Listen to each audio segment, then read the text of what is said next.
Jackson stepped into the marble-lit lobby, dust clinging to his boots, hoodie creased from a red-eye flight. The chandeliers above cast warm light, but the atmosphere froze the moment he approached the front desk.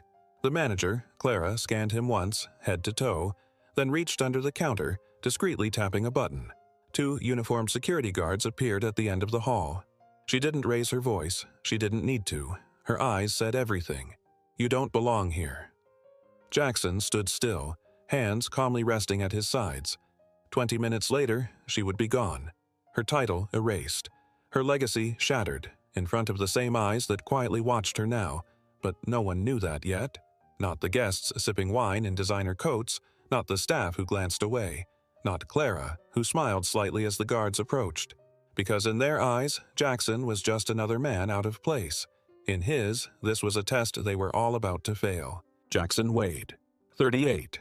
Founder and CEO of Jackson Hospitality Group, a $3.2 billion empire built from the ground up. Hotels in 11 countries, dozens of awards, hundreds of staff who never knew his face, by design. 2 days ago, he finalized the acquisition of the Grand Royal chain through a series of holding companies. Quiet. Intentional. The ink was still drying when he booked his suite under a corporate alias. No one here had any idea the man they were about to escort out owned the building they worked in, the contracts they signed, the uniforms they wore. That was the point. He didn't need a red carpet. He needed the truth. And the only way to find it was to walk through the front door unnoticed. Behind the worn jacket and tired eyes stood the man who just bought their world. But Clara didn't see that. No one did. Yet. 3 days before his arrival, Jackson had booked the penthouse suite under a subsidiary account. No titles, no flags, just a quiet entry in the reservation system. His assistant, Sarah, handled the paperwork, rerouted communications, and ensured the front desk wouldn't be alerted. No press release, no internal memo, just silence. He'd done this before. There's only one way to know what kind of culture you've bought: walk into it blind. The plan was simple: observe, test, document. Not as a CEO, but as a stranger. Unimportant, unimpressive, invisible. If a system treated people poorly when it thought no one was watching, it was broken. This wasn't a visit. It was a controlled failure. And Jackson wanted to see exactly who would fail first. He wasn't looking for perfection. He was looking for truth.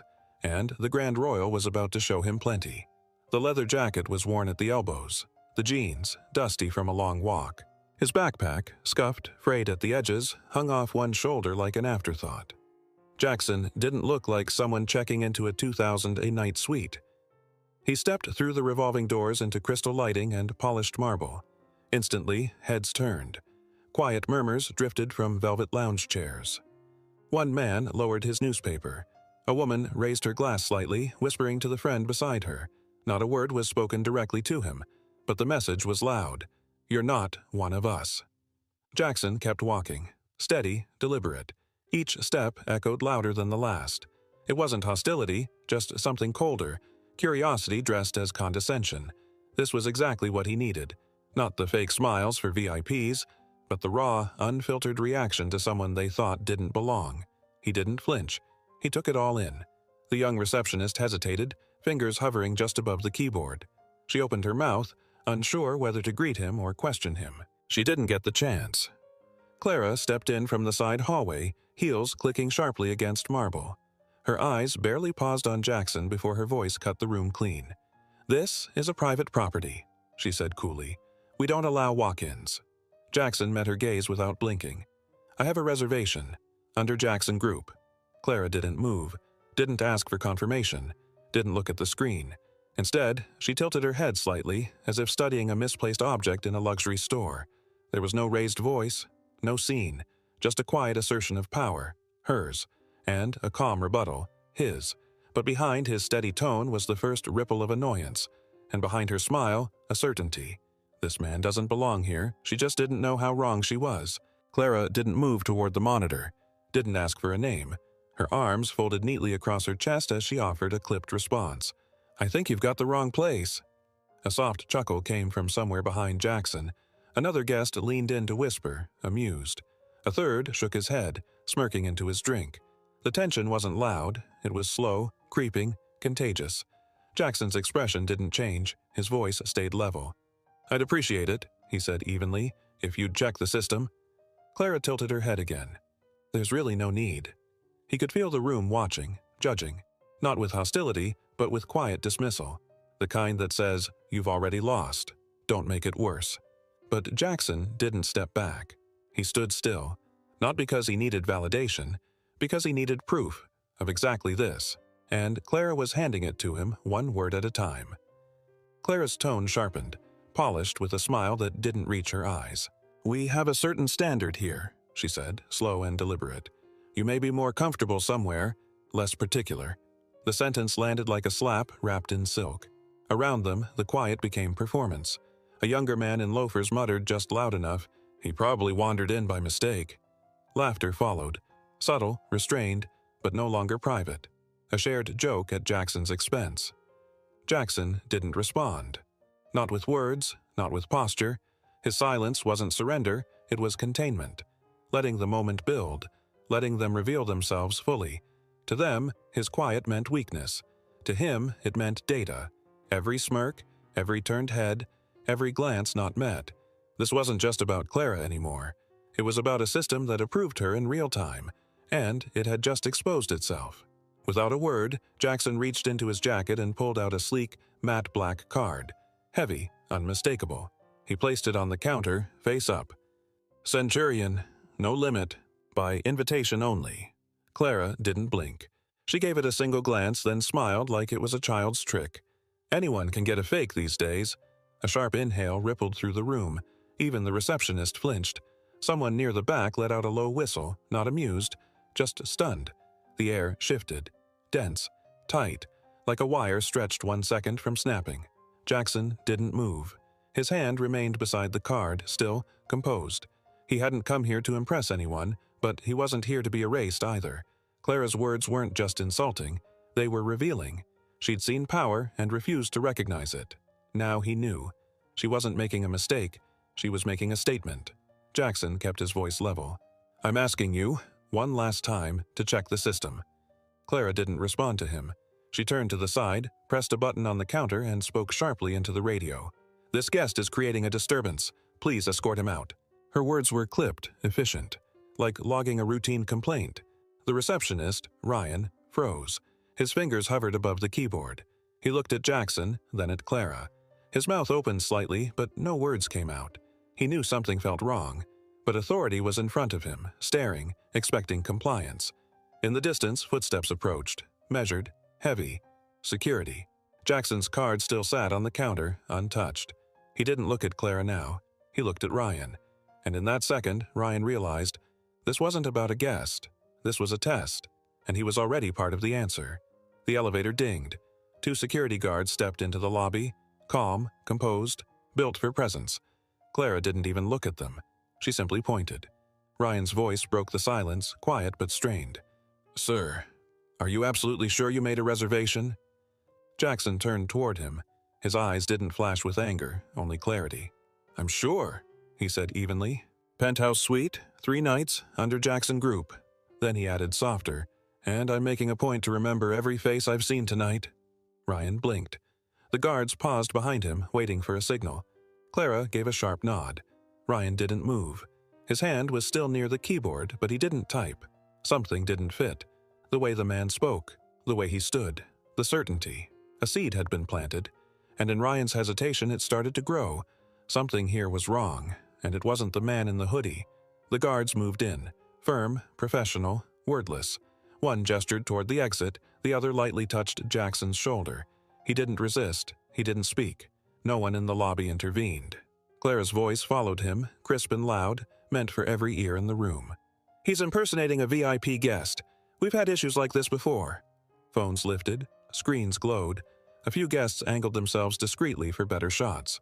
It wasn't outrage, it was entertainment. A disruption to pair with their cocktails. Jackson walked slowly, hands visible, posture controlled. Not shame, not fear, just silence. His eyes swept the room as he passed. No judgment, just memory. A woman near the bar whispered, "That's what happens when you try to fake your way in." And the guard beside Jackson muttered quietly, almost apologetically, "Sorry, sir. We're just doing our job." Jackson didn't answer. He was already memorizing the script they were writing for their own downfall. As Jackson approached the glass doors, a guest near the fireplace leaned toward his companion and whispered, not softly enough, "How did he even make it past the front desk?" No answer came, just a quiet snort of agreement. Across the room, a woman in pearls discreetly lifted her phone and snapped a photo.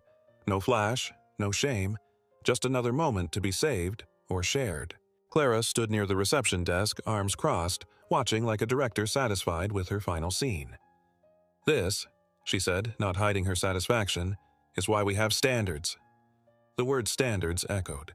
Jackson kept walking, but he heard everything, every whisper, every click, every smirk pretending not to be seen. No one questioned Clara. No one asked if she'd even checked the system. They didn't need proof. They had perception, and perception here was gospel. Outside the revolving doors, Jackson paused beneath the hotel's golden signage. The night air was sharp, but his voice stayed steady as he raised the phone to his ear. "Sarah," he said, "schedule a full board call. 20 minutes. Send the press release." There was a short silence on the other end. Then he added, calmly but pointed, "And make sure someone captures every face in that lobby." He ended the call and slid the phone back into his jacket. The humiliation still clung to him, not because of the words, but because of the silence that followed them. The looks, the ease. But he hadn't come to be respected. He'd come to see who would fail when no one was watching, and they had. Effortlessly, publicly. Now it was his turn. Not to react, to respond, with precision. Jackson disappeared through the revolving doors without a word, leaving only the soft hiss of glass and the faint echo of footsteps behind him. Inside, Clara accepted a few quiet nods and smug smiles from nearby guests. One older man even reached out to shake her hand. "Good call," he muttered. "Can't be too careful these days." Clara smiled, polite, victorious. But behind the desk, Ryan sat still, fingers now resting on the keyboard he hadn't touched before. He hesitated, glanced once toward Clara, then typed, "Jackson Group, Penthouse, 3 nights." The reservation loaded instantly. Confirmed. Corporate tier. Flagged VIP. Ryan stared at the screen. His throat tightened. Everything he'd felt was now spelled out in black and white, and he hadn't done anything to stop it. The mistake wasn't just Clara's. It had a witness. And now it had a record. Ryan clicked deeper into the reservation file. Jackson Group. Executive tier. Booked 3 days ago. Note: CEO level clearance. His eyes widened. Slowly, he opened a browser and typed, "Jackson Wade." The search results populated instantly. News articles, interviews, Forbes profiles. At the top, Jackson Wade, CEO of Jackson Hospitality Group, acquires Grand Royal Hotel chain in $400 million deal. He clicked one. There it was, Jackson's face. Same worn jacket, same calm expression. Ryan's breath caught. "He's the CEO," he whispered, eyes still locked on the screen. "He owns this place." He looked up, stunned. Clara was still chatting with guests like nothing had happened, but Ryan's world had just flipped. The man they'd removed wasn't some nobody. He was the reason their paychecks existed, and in 20 minutes he'd be back, with everyone watching. The revolving doors turned once more. Jackson stepped back into the lobby. Same jacket, same steady walk, but something had changed. Not in him, in the room. Silence swept across the floor like wind through glass. Conversations stopped mid-sentence. A wine glass clinked too hard against its saucer and cracked. One guest fumbled with their phone, dropped it. Another whispered, "Is that?" Eyes turned, faces shifted. Recognition flickered. Behind the desk, Ryan didn't breathe. His voice came out low, almost involuntary.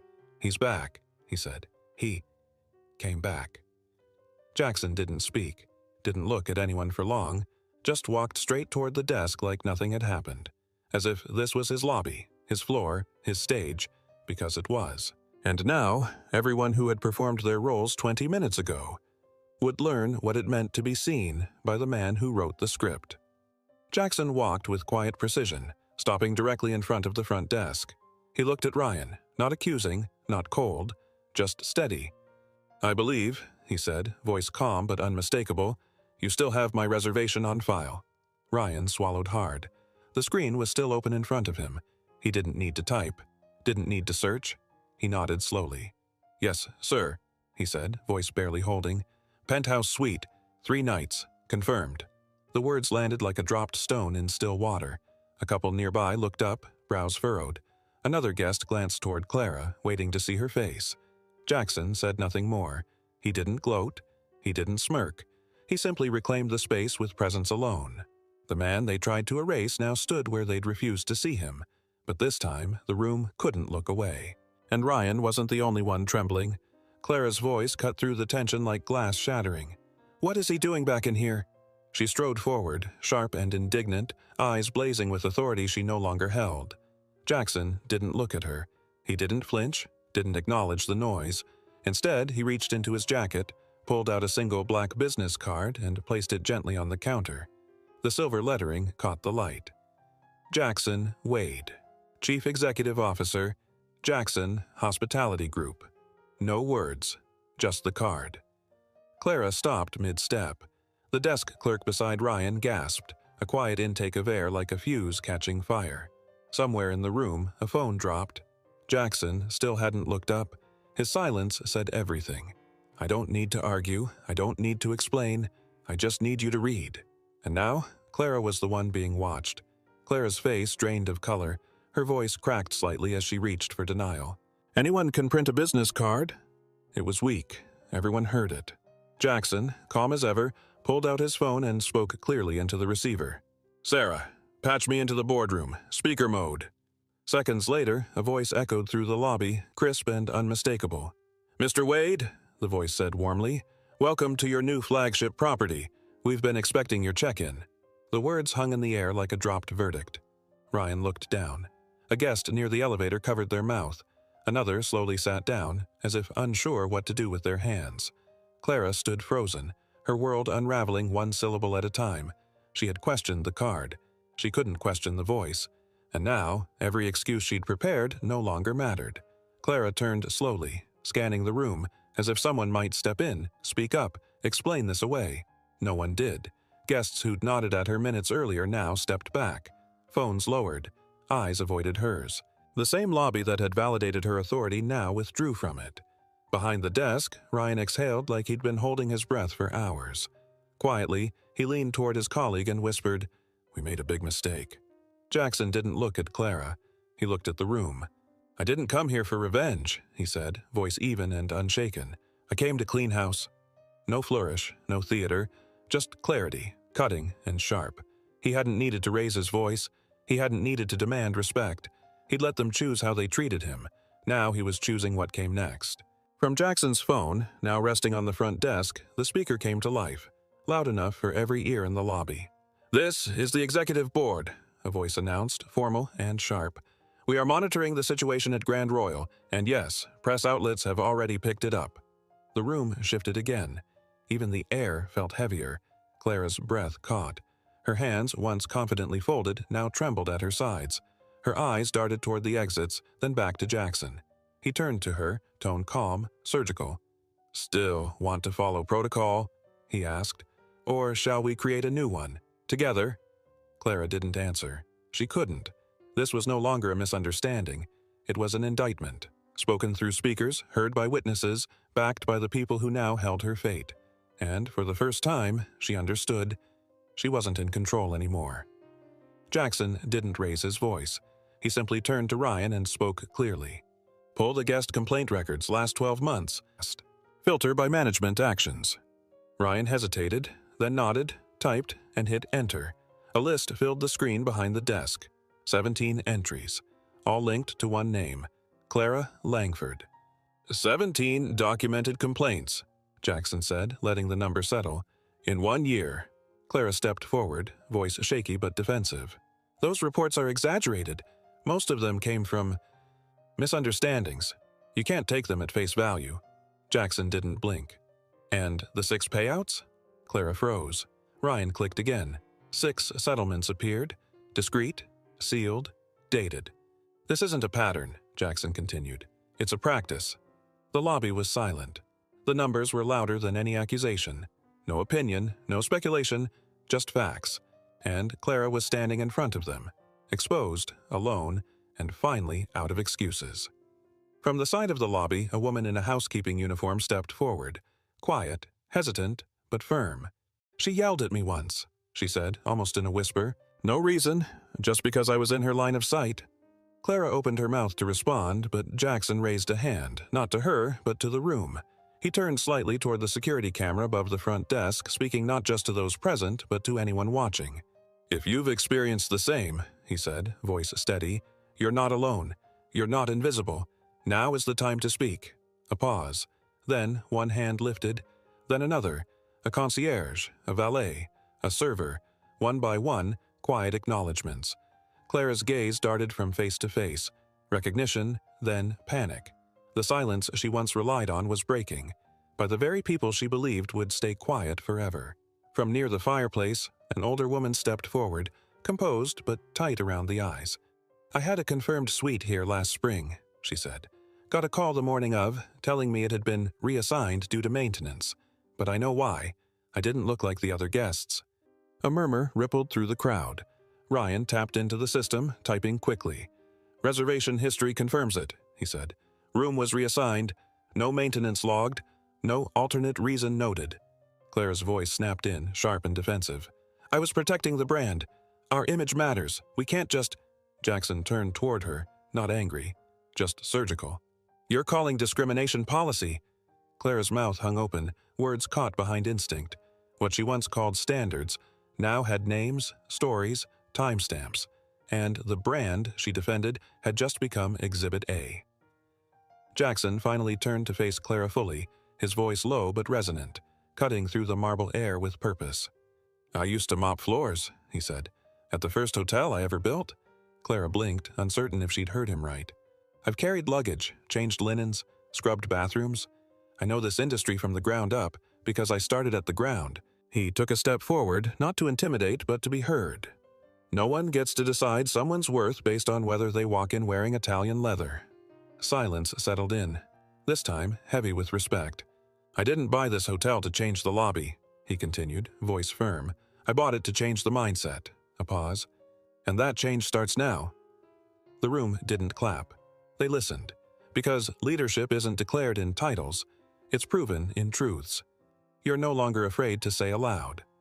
Outside, the first news van pulled up to the curb, logo painted, camera crew already unloading. Then another. Flashbulbs began sparking against the hotel's glass facade. Inside, the staff phones buzzed simultaneously. Push notifications. Breaking.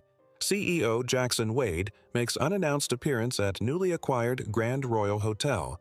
Someone whispered, "It's on the news." Another added, "It's everywhere."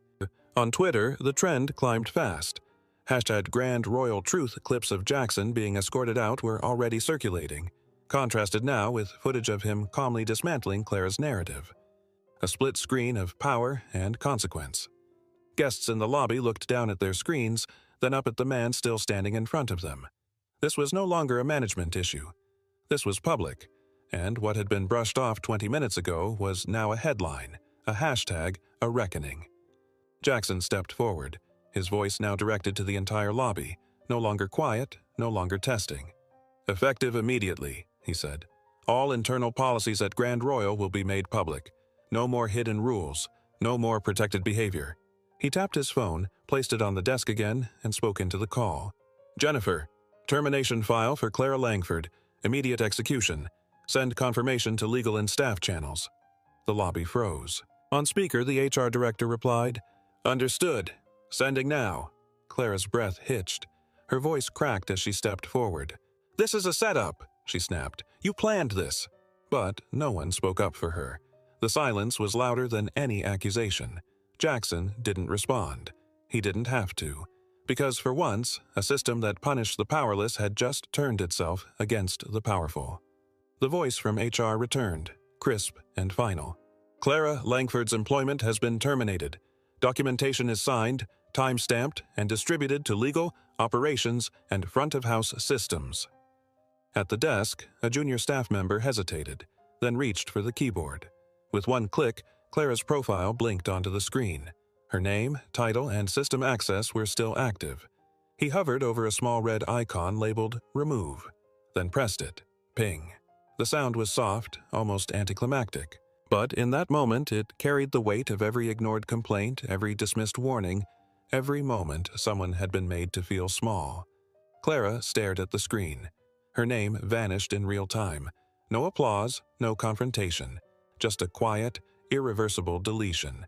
The same system she'd used to gatekeep had just closed its doors on her. The lobby stood still. No murmurs, no footsteps, just the sound of a breath held too long. Guests and staff watched Jackson, not like an audience, but like a jury who'd just seen the verdict delivered, and now waited for what came next. He let the silence speak, then broke it gently. "We're going to rebuild this place," he said, "from the ground up, not with fear, with decency." He turned to Ryan. Their eyes met.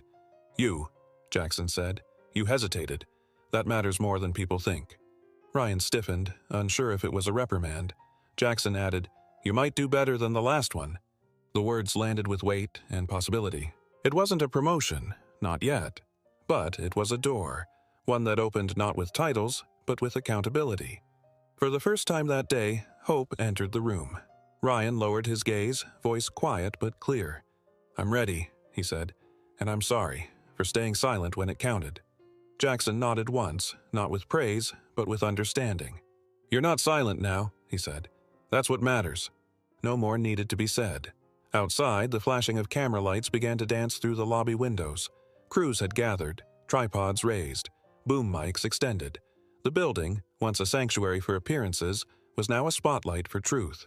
Inside, Ryan stood taller, not out of pride but responsibility. He knew the weight of his earlier hesitation, but he also knew this moment meant something different. A clean slate, a second chance. Jackson stepped slightly back, letting the light fall on the one who had just stepped forward. From this point on, the world would be watching, and they weren't just watching Jackson anymore. Cameras surrounded the marble foyer, their red lights blinking in unison like a heartbeat. Microphones stretched forward from every angle. Reporters called Jackson's name, voices overlapping, urgent. He stepped into the center without rush. No podium, no cue cards, just presence. "I didn't come here to fire anyone," he said, eyes scanning the crowd. "I came to keep the people who deserve to stay." Click, flash, silence. Then he added, voice firm but calm, "Power means nothing if it's never tested." The line hung in the air. A sentence not just spoken, but carved. Phones lit up, tweets fired, hashtags shifted. Someone near the back whispered, "That's going to live forever." He wasn't just addressing the press. He was speaking to every employee watching from behind doors, every guest still lingering in corners, and every leader who thought silence meant safety. It didn't. Not anymore. A reporter raised her voice from the cluster of press, mic extended forward. "Mr. Wade, why didn't you reveal who you were from the start?" Jackson didn't hesitate. "Because I don't need anyone bowing when I walk in," he said. "I need them to serve with integrity when they think no one's watching." The room went quiet again, not from tension, but reflection. Behind the desk, Ryan stood silently, watching. His eyes didn't move from Jackson's face. Slowly, he nodded to himself, no longer out of fear, but pride. Jackson hadn't just called out broken systems. He had modeled what it meant to lead, without title, without spotlight.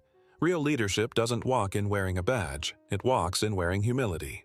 And sometimes, it starts with the man holding a mop before ever holding a microphone.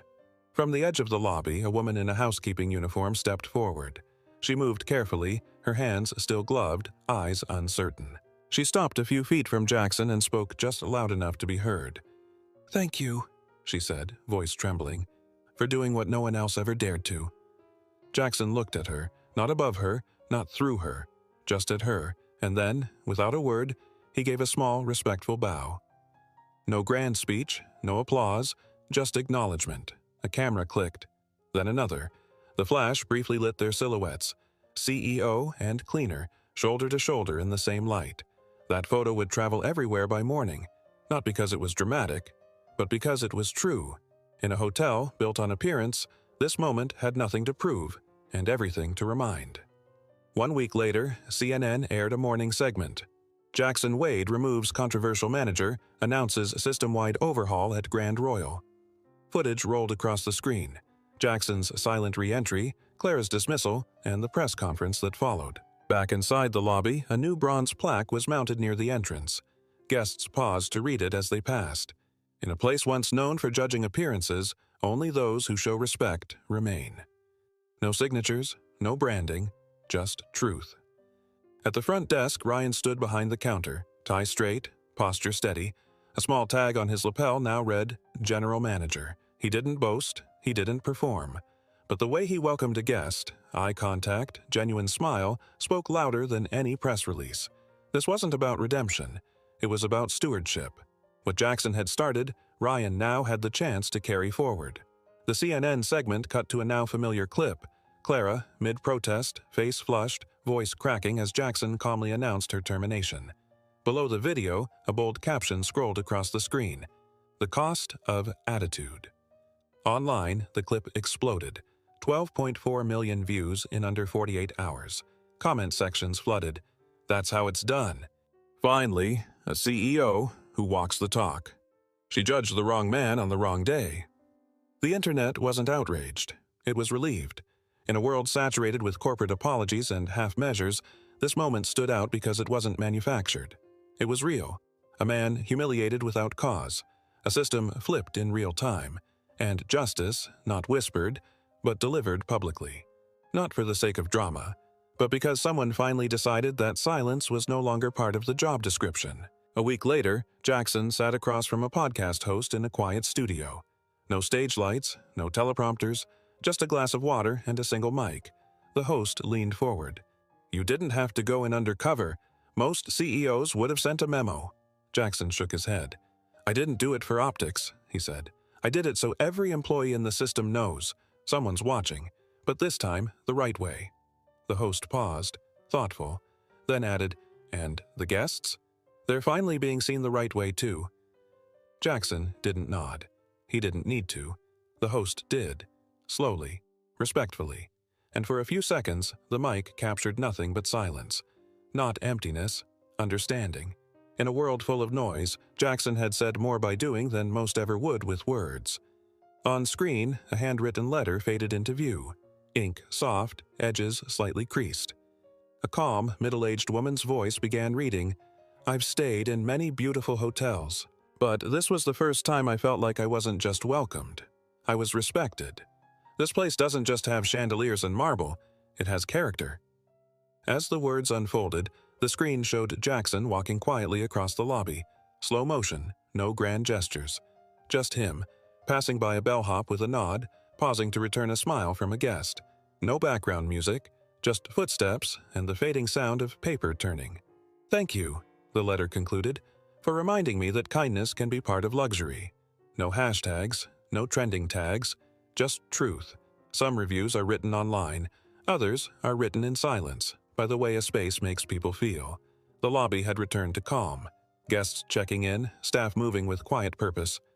Jackson stood near the front window, watching the city breathe outside. His assistant approached, tablet in hand. So, she asked gently, what's next? He didn't turn, just kept his gaze forward. There are still places, he said, where people think no one's watching. A pause. We're going there next. She nodded, already knowing, already ready. The screen faded to black. Then, white text appeared, bold and simple. Coming soon. Dignity check, episode 2. A subtle underscore hummed beneath it. No drama, just direction. Not every fight ends in one building. Not every system changes overnight. But someone, somewhere, had just been put on notice. And the next lobby was already waiting. The screen fades in quietly. No music, just soft ambient sounds. A new day at the Grand Royal. A bellhop shares a quiet joke with a guest. A barista hands over coffee with both hands. A manager listens, really listens, to a staff member explaining an idea. Faces of every kind. Languages, accents, smiles that aren't scripted. Then, at the bottom corner of the screen, a single line appears. Serving isn't about lowering yourself, it's about lifting others. No narrator. Just stillness. Then, a soft voice, almost like memory. If you've ever been misjudged, if you've ever been told you didn't belong, you're not alone. The screen lingers on a porter holding the door for a couple in matching wheelchairs, both laughing. No hero music, just real people.